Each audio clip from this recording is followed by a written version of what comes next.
নমস্কার, food life love চ্যানেলে আপনাদের সকলকে স্বাগত। আজ বানাচ্ছি একটু অন্যরকম একটা মাছের রেসিপি। প্রতিদিন ঝোল ঝাল, সর্ষে দিয়ে ঝাল, সর্ষে কাজু বাদাম দিয়ে ঝাল, পেঁয়াজ রসুনের তরকারি অনেক কিছুই বানাই। আজ আর খেতে ভালো লাগছে না, জানেন। আজ বেশ উত্তরের হাওয়া বয়েছে, তাই মনে হলো একটুখানি অন্যরকম করে একটা মাছ বানিয়ে ফেলি। এই মাছটাও দীঘা থেকেই নিয়ে এসেছিলাম, তো ডিপ ফ্রিজে রাখা ছিল ফ্রোজেন করে। আজ সেটাকে কেটে একটু মশলা মাখিয়ে একটু ভাজা করব। ঠিক অনেকটা যেভাবে দীঘার দেখবেন বাজারের পাশে বা সমুদ্রের ধারে মাছ বিক্রি হয়, অনেকটা সেরকমভাবে। তবে ওদের ওখানে কি কি মশলা দেয় আমি ঠিক জানি না, আর সত্যি কথা বলতে ওগুলো দেখে খেতেও ইচ্ছা করে না। তো আজ ভাবলাম একটু মুখরোচক করে একটু মাছ ভাজা বানাই, পমফ্রেট মাছ ভাজা। বেশ বড় সাইজের একটা মাছ, মাছটা প্রায় 1 কেজি 180 গ্রাম, মানে প্রায় ধরুন 200 গ্রাম ওয়েট ছিল। দেখছেন, এক বিদ্যা 8 আঙুল মতো কিন্তু মাছটা কাটার পর লম্বাটা হয়েছে আর কি।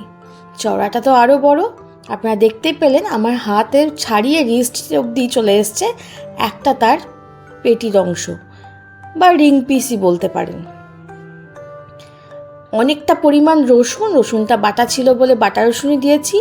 তার সাথে কাশ্মীরি গোটা লঙ্কা কালারের জন্য দিয়েছি, আর দিয়েছি কাঁচা লঙ্কা বাটা। আর বিশেষ কিছু দেব না।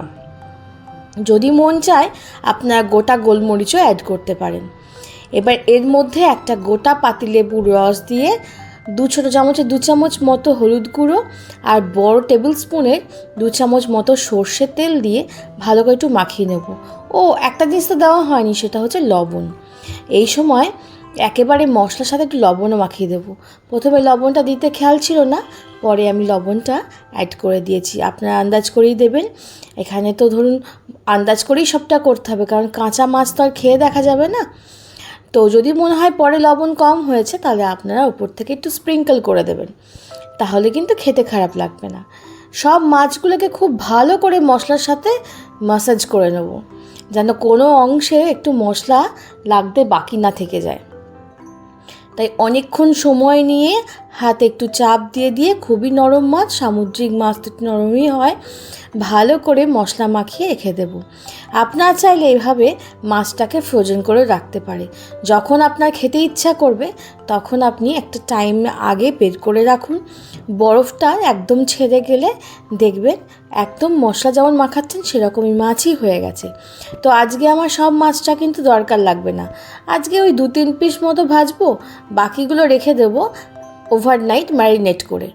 আপনারা যেটা বলা হয়নি সেটা হচ্ছে মিনিমাম আধ ঘন্টা, আর যদি খুব ভালো হয় ওভারনাইট ম্যারিনেট করে রাখবেন, তাহলে কিন্তু মাছের স্বাদটা খুব ভালো করে মশলায় ঢুকে যাবে আর খেতে কিন্তু দারুণ লাগে।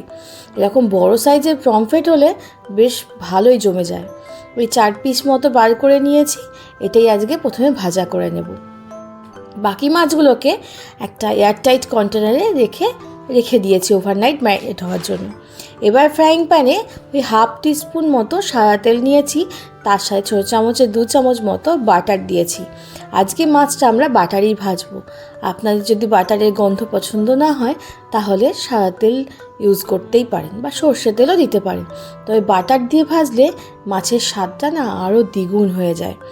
মাছগুলো দিয়ে উল্টে পাল্টে এবার ভাজা করে নেব। দেখছেন একটা বড় রিং পিসই ফ্রাইং প্যান থেকে বেরিয়ে যাচ্ছে, ঠিক মতো ধরছে না, মানে মাছটা কতটা চওড়া তালে ছিল ভাবুন। একটা বড় পিস ছোটো পিস প্রথমে ওই জন্য ভাজা করতে দিলাম। যতবার উল্টাবেন ততবার ওপর থেকে না বাটারটা একটু স্প্রেড করে দেবেন, তাহলে মাছটা কিন্তু ড্রাই হয়ে যাবে না। এভাবে দেখুন প্রায় 20-25 মিনিট সময় নিয়েছি। আমি একদম লো ফ্লেম করে ভেজেছি, কোনো তাড়াহুড়ো না, মাছটা ছিবড়ে হয়ে যাবে বেশি তাড়াতাড়ি করে, বেশি শক্ত হয়ে গেলে খেতে ভালো লাগবে না। তাই একদম নরম করে যেন মাছটা সিদ্ধ হয়ে যায়, আবার রঙটা যেন খুব সুন্দরভাবে আসে, সেই জন্য একদম লো ফ্লেম করে ভেজে নিয়েছি। এবার একটা পাত্রের মধ্যে নামিয়ে নিয়ে ওপর থেকে একটু বিট লবণ আর গোলমরিচ গুঁড়ো ছড়িয়ে, ওপর থেকে ধনে পাতা কুচি ছড়িয়ে দিয়ে গরম গরম ভাত আর এর সাথে একটুখানি ডাল হলেই চলে যাবে। তো এইবারে দুপুরটা একদম জমে গেল। সবাই খুব ভালো থাকবেন, সুস্থ থাকবেন আর সকলকে ভালো রাখবেন। এভাবে শুধু পমফ্রেট মাছ নয়, যে কোনো মাছ ভাজা করে খেয়ে দেখবেন, আপনাদের ভালো লাগবে।